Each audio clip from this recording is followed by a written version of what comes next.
Comment savoir si je dois le ou la quitter? Ah, cette question. Déjà, rien que dans la sémantique, il y a tellement de choses à dire. Mais je vais essayer de pas être trop chiante.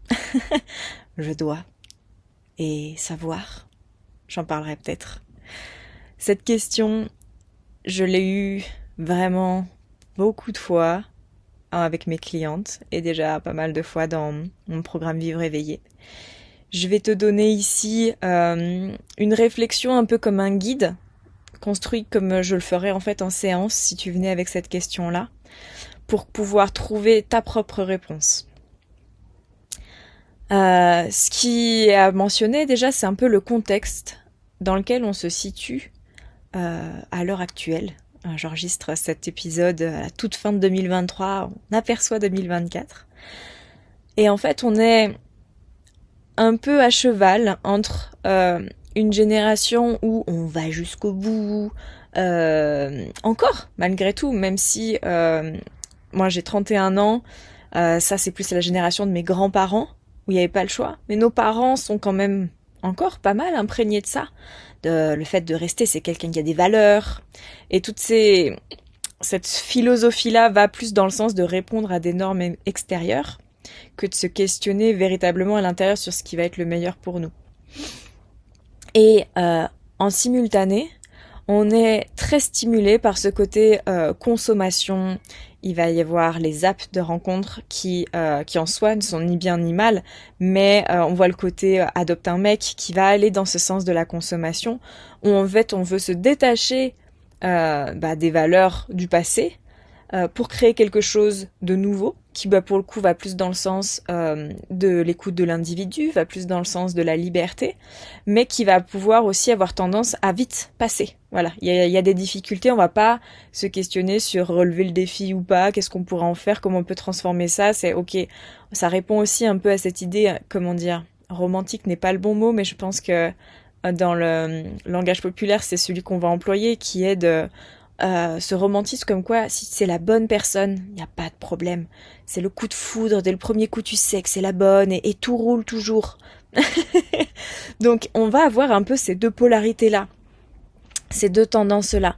Et mon invitation finalement pour trouver ta propre réponse, c'est, tu te l'as peut-être déjà pressenti dans la façon dont j'ai présenté les choses, ça va être de retourner à l'intérieur de toi pour trouver ce qui va être le plus approprié dans ta vie à toi. Et donc il va être question également d'équilibre. Je trouve que le côté consommation vient répondre à l'ancien modèle qui allait jusqu'au bout, parce que il y avait même pas le choix, même à une époque, à celle de nos grands-parents. C'était très très très compliqué. Moi, mon grand-père est un divorcé. Lorsqu'il s'accoudait, il était de Chamonix, lorsqu'il s'accoudait sur un tasseau de bois parce qu'il venait de divorcer, après lui, il y a des personnes qui passaient couper le bois sur lequel il s'était appuyé. C'était vraiment Dieu maudit, quoi. Donc on part quand même de là. Et donc pour le déconstruire, souvent ce qu'on fait, nous humains, c'est qu'on prend l'extrême opposé. Mais c'est pas pour ça que l'extrême opposé est vraiment le truc le plus bénéfique pour nous. C'est une espèce d'effet un peu ping-pong obligatoire. C'est une loi énergétique. Pour quitter un fonctionnement, on va souvent prendre l'extrême opposé pour après trouver l'équilibre. Donc mon invitation, elle est de se soucier de cet équilibre-là. Et plutôt que de parler de valeurs, parce qu'en fait à l'intérieur d'une génération qui est plus récente, qui me concerne peut-être, qui commence à plus être tant ma génération, oui je vieillis. Moi j'ai été quelqu'un ok dans ce mood global de consommation de notre société, mais à être des personnes qui ont tendance à rester un peu coûte que coûte, et on me dit oui parce que t'as bien été élevé, des bonnes valeurs. Non, non, ça me parle absolument pas. Ça peut flatter l'ego de ceux qui vont souscrire à ça, de parler de valeurs comme si c'était quelque chose, voilà, qui avait la cote. Moi j'ai plus envie de parler de blessures, parce qu'en fait ces deux comportements qui vont donc être la tendance, et c'est intéressant pour toi de pouvoir identifier quelle va être ta tendance. Ça ne veut pas dire que tu vas faire ça tout le temps, que c'est que ce que tu auras vécu dans ta vie, mais on a tous une tendance, soit celle de rapidement quitter, soit celle d'avoir tendance à rester, même quand c'est périmé. Et du coup, les deux parlent d'une sorte de blessure. En fait, on va éviter un danger. d'un cas comme dans l'autre. Et donc, alors, lorsque tu identifies ta tendance, tu vas comprendre un peu ce que tu te racontes à l'intérieur de toi, où tu penses que le danger vient. Lorsque tu as tendance à soit enchaîner les relations ou en tout cas rapidement quitter, le danger, ça va être de probablement, enfin, je te donne plein d'exemples, il se peut que tu ne te retrouves pas là-dedans, ça n'est pas exhaustif, mais c'est un peu pour aider à construire ta pensée et puis à éclaircir mon propos.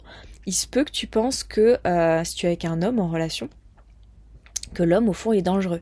Ça n'empêche que tu es attiré par lui, que tu as déjà construit des relations avec, mais au fond du fond, peut-être que tu as vécu une expérience traumatisante, peut-être que dans ta famille, il y a eu des expériences traumatisantes qui ont fait qu'en fait, depuis petit ou petite, tu entends ce truc comme quoi il faut se méfier du sexe opposé ou du sexe avec lequel tu es en relation. Donc tu vas pas aller jusqu'au bout, c'est trop dangereux. Tu vas avoir tendance à avoir des relations plutôt courtes. Dès qu'on approfondit, ou alors tu vas penser que le couple c'est emprisonnant. Il va y avoir différents schémas qui font que quitter vite est une solution rassurante. Et donc tu vois, il n'y a aucun rapport avec des valeurs. C'est juste pour flatter l'ego quand on vient parler de valeurs. Non, en fait, le rapport c'est toi, où est-ce que tu en es? Les humains, on a tous des choses qui nous ont égratignés ou complètement meurtris. Et donc, quelle est ton histoire à toi? Et donc, l'autre côté, l'autre tendance, ça va être, je quitte pas. C'est plutôt moi qu'on va quitter d'ailleurs. Ça parle plus de dépendance affective. Ça parle peut-être aussi un peu plus de manque d'estime, bien que l'autre ne soit pas non plus exempt de manque d'estime. Parce que, en fait, pourquoi quitter? Parce qu'en fait, je ne vaux rien. Donc, je vais jamais retrouver quelqu'un, tu vois. Là, j'ai déjà la chance, il y a quelqu'un, ok, ça se passe mal, parfois même. Il peut être maltraitant jusqu'à physiquement, pas que verbalement, mais on vaut tellement rien qu'on risquerait d'être seul. Et puis, selon l'histoire, encore une fois, selon l'enfant, selon le vécu, être seul, c'est peut-être trop dangereux. On n'est peut-être pas capable de survivre seul dans l'histoire qu'on se raconte, bien sûr que t'es capable. Mais on l'a peut-être pas encore expérimenté, peut-être que notre mère a été seule et on s'est rappelé combien c'était difficile avec le regard qu'on portait dessus, enfant. Donc voilà, chacun va pouvoir un peu éclaircir à la lumière de ces quelques mots son histoire pour comprendre déjà un peu mieux son fonctionnement. À quoi ça sert? En fait, une fois que tu as identifié ton fonctionnement, lorsque tu te poses la question de rester ou partir, tu vas en voir les vraies raisons. Tu vas voir pourquoi tu sens, je vais en parler après, tu sens au fond de toi qu'il faut partir, mais que tu restes. Parce qu'en fait, je crois que être seul, c'est beaucoup trop dangereux. Donc voilà, tu vois que, en fait, il faut sortir du noir et blanc. On a tendance à croire qu'il y a une réponse à cette question. C'est oui, pars, non, reste. Ah non, c'est plus fin que ça. Et en même temps, c'est lorsqu'on touche à cette finesse que la réponse est parfaite. Donc c'est intéressant d'aller mettre de la nuance et d'aller écouter ce qui se passe véritablement. Moi, je suis persuadée que chacun sait. Je suis persuadée qu'on sait à l'intérieur de nous. Il y a une part qui a déjà ta réponse. Pourquoi on doute, pourquoi on croit qu'on ne sait pas, c'est parce qu'on a peur. On a peur de souffrir encore plus que l'endroit où on est. C'est parce que on manque de confiance, en nous-mêmes, en notre propre jugement. Ah oui, je risque de me tromper. Je risque de ne pas prendre la bonne décision. Est-ce que quelqu'un voudra de moi? Et du coup, la tendance globale de notre culture, c'est que on a continué à reproduire un peu le schéma des grands-parents ou des parents dont je parlais au début, qui était qu'en fait, on veut correspondre à l'extérieur. Donc on va aller chercher ces réponses-là à l'extérieur de nous. Typiquement, les magazines féminins qui vont te donner des quiz pour savoir si tu dois rester ou pas. Et qui vont te donner des codes extérieurs de bonheur ou de réussite du couple. Style, combien de rapports vous avez par mois ou par semaine? Est-ce qu'il t'offre des fleurs? Est-ce que vous vous dites encore je t'aime? Et à quelle fréquence? Et en fait, tout ça, c'est pas forcément ton bonheur à toi, en fait. Ce qui va sortir de ce quiz, il me fait des cadeaux et il me dit je t'aime. Est-ce qu'au fait, c'est ça, toi, ton bonheur? Est-ce que tu as besoin de ça? Ou est-ce que tu as besoin d'autre chose? Moi, mon invitation, pour trouver quelque chose de satisfaisant, parce que si tu as déjà fait ce genre de quiz, Je serais curieuse de savoir, est-ce que ça t'a vraiment apporté une réponse? Est-ce que ça t'a vraiment apporté satisfaction de dire, bon ok c'est bon, Marie-Claire a dit que je devais continuer dans mon couple, donc je vais continuer. Je pense que tu sens qu'à l'intérieur il y a un truc qui manque d'alignement et qui n'est pas pleinement satisfaisant. Lorsque tu touches à ta propre vérité, là c'est tout autre chose. Il y a un truc qui fait ah oui c'est ça. Et quand c'est la réponse qui fait flipper, il y a comme du courage qui émane de ça, parce qu'on se dit c'est bon, je sais, en fait je sais, j'ai senti que c'était ça, et je peux mettre les choses courageuses en place. Il faut se remettre au centre pour accéder à cet endroit-là de je sais. Et comment est-ce qu'on se remet au centre? Moi dans mes accompagnements, mes pratiques, mes stages, il y a de la méditation, il y a de l'écoute, mais peut-être que ça fait pas partie des outils que tu as encore dans tes mains. Et donc en fait, ça c'est pas bien compliqué. Voilà, je te donne. En fait, je pense qu'on peut résumer ça en 2 questions. De quoi t'as besoin? Première question. De quoi j'ai besoin? Et ça peut être très varié. Je te donne un peu des exemples pour t'aider à lancer, on va dire, la réflexion, mais peut-être que toi, c'est encore autre chose que ce qui sortira là. Ce que j'entends régulièrement, ça peut être que mes demandes, elles soient entendues. C'est quand le couple commence à durer, il y a souvent les mêmes trucs qui reviennent sur le tapis. Est-ce que ça s'est entendu? Ça peut être quelque chose qui fait partie de tes besoins, que dans mon couple, j'ai ça. À quelque part, qu'importe la personne en face, j'ai besoin qu'il y ait ça. Ça peut être, j'ai besoin qu'on me fasse me sentir belle. J'ai besoin de me sentir libre. J'ai besoin de me sentir aimée. Et là, on voit déjà que c'est du senti, que c'est plus des choses extérieures. On peut avoir besoin d'avoir un mec musclé, mais pourquoi? Pour me faire me sentir valable, me faire me sentir en sécurité, il y a toujours un truc derrière. Et c'est hyper important d'arriver à toucher, c'est un cadeau quand on touche à ce dont on a besoin, la vraie chose, parce que du coup on peut vraiment se l'apporter. Et on peut aussi vraiment demander la bonne chose à l'autre. Ouais, j'ai besoin que t'ailles faire de la muscu, mais le mec il joue tout son argent sur au poker, on se sent pas en sécurité. Donc c'est primordial. Donc, quel que soit en fait là où on se situe, à partir du moment où à quelque part on est en relation, connaître nos véritables besoins, c'est indispensable. Et au-delà de ça, c'est aussi important de comprendre les signes, les trucs qui font que... Qu'est-ce qui fait que tu te sens belle, par exemple? Parce que ça aussi, c'est hyper individuel. On peut se faire, comment dire, ça peut être des compliments qui vont faire que tu te sens belle, mais pour d'autres, les compliments, ils ne les croiront pas. Du coup, ça serait des caresses. Comment est-ce que tu sais que tu te sens aimée? Parce qu'on te dit je t'aime? Parce qu'on te fait des cadeaux? Et c'est hyper important de comprendre quel est le truc ou les trucs qui font que tu vas arriver à te sentir comme ce que tu recherches. Moi, il y a quelque chose qui va me faire me sentir aimée, c'est quand j'apporte une phase de moi qui est entre guillemets pas belle, qui est pas mes bons côtés, et que je sens que je suis aimée quand même, autant physiquement que intérieurement. Quand je pose un défaut sur la table, et qu'on m'aime quand même, waouh, ça c'est un truc... Moi là je sais que je suis au bon endroit quand il y a ça. Et il se peut que par le passé il y ait eu ça, et qu'il n'y ait plus eu depuis longtemps. Mais on va en discuter. Et donc c'est important de parler à l'heure actuelle, aujourd'hui. On parle bien au présent.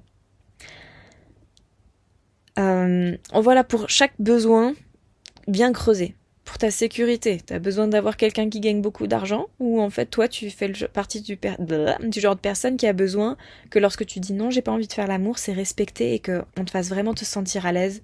T'as dit non, c'est complètement ok. Elle est où ta sécurité à toi? Maintenant qu'on a bien individualisé tous ces trucs sur le besoin, l'autre question c'est de quoi t'as envie?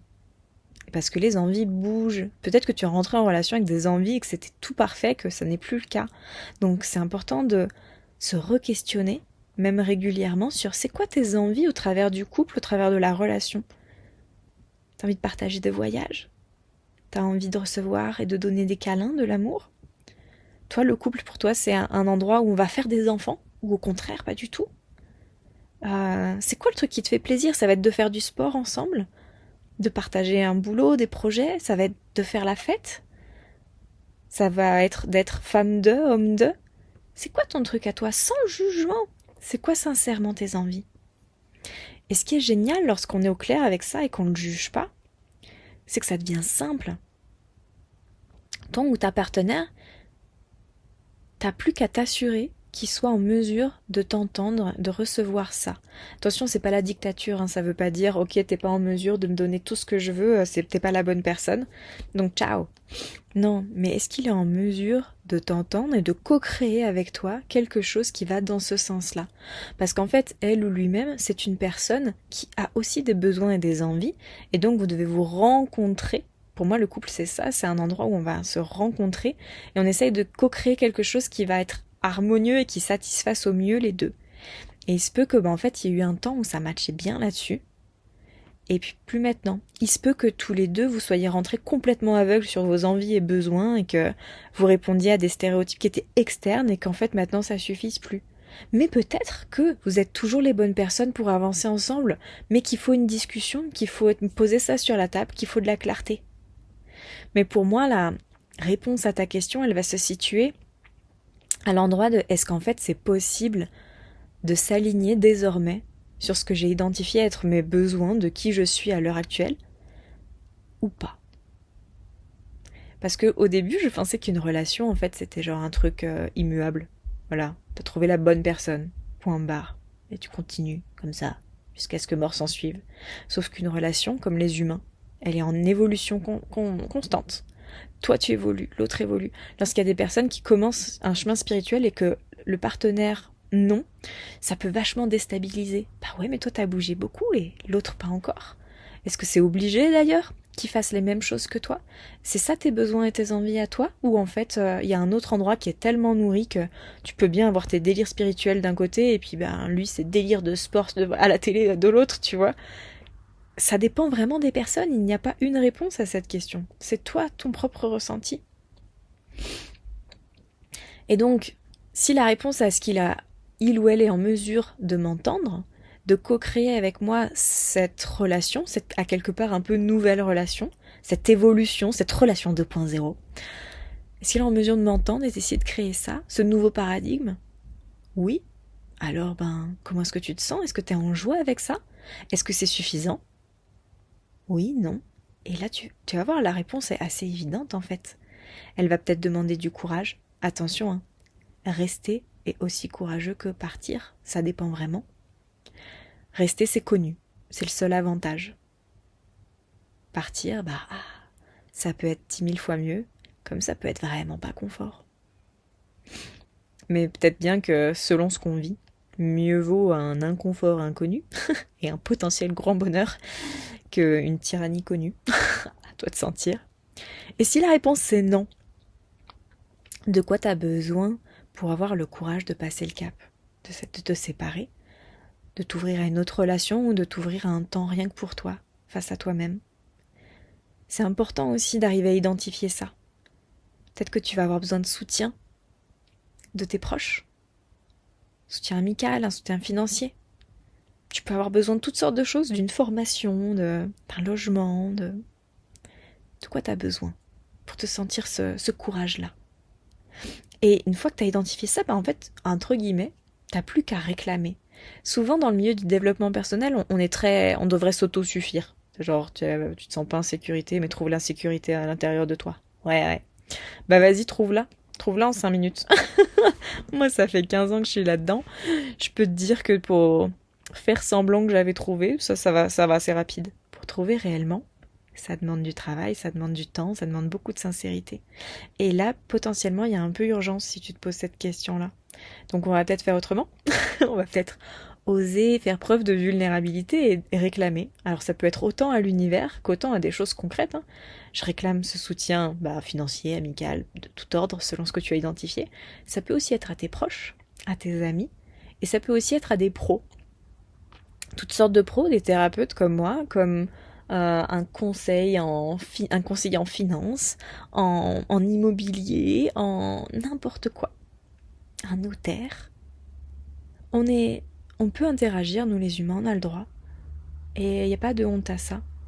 Et pour les personnes qui ont déjà vécu une séparation, donc un bon nombre de personnes, les gens savent que c'est difficile. Les gens comprennent. Après, les gens ne se sont pas forcément autorisés tout ce que tu peux t'autoriser là à la suite de ces questions. Et ils seront peut-être mal à l'aise, et ils seront peut-être de mauvais conseils. Ils vont peut-être te sortir ces fameuses phrases qu'on trouve dans les magazines, ces trucs tout faits. Et c'est pour ça que c'est important d'avoir des espaces dans ces moments-là où tu peux te recentrer sur toi, écouter cette sagesse à l'intérieur qui sait, prendre le temps, respirer dedans. Et lorsque le mental s'en bat, les doutes arrivent, les scénarios catastrophes se cumulent, respirer, prendre le temps, aller en nature, faire ce qui te fait du bien, prendre un bain, ralentir pour arriver à voir quelle est ta bonne réponse. Parce qu'en fait, un couple qui part en bibrine, ça peut soit s'arrêter, soit se transcender sur quelque chose de merveilleux. Tout comme ça peut être complètement pathologique de dire « Ah mais je reste et ça va devenir merveilleux ». Alors que non. Tout comme ça peut être un acte spirituel de ouf. Tout comme quitter peut être quelque chose de très superficiel ou quelque chose de très profond. Il n'y a aucune réponse qui ne soit noir ou blanc, applicable à tout le monde. Donc à toi de trouver la tienne. Et je te souhaite bon courage sur ce chemin. Je suis à ta disposition si tu sens que tu as besoin d'aide pour ça. Ça fait partie des accompagnements que je donne dans mon programme Vivre éveillé ou en individuel. Sens à l'intérieur de toi. On a tout ce qu'il faut. Il y a juste besoin de se faire confiance, de dépoussiérer. Mais les réponses, bien sûr que tu les as.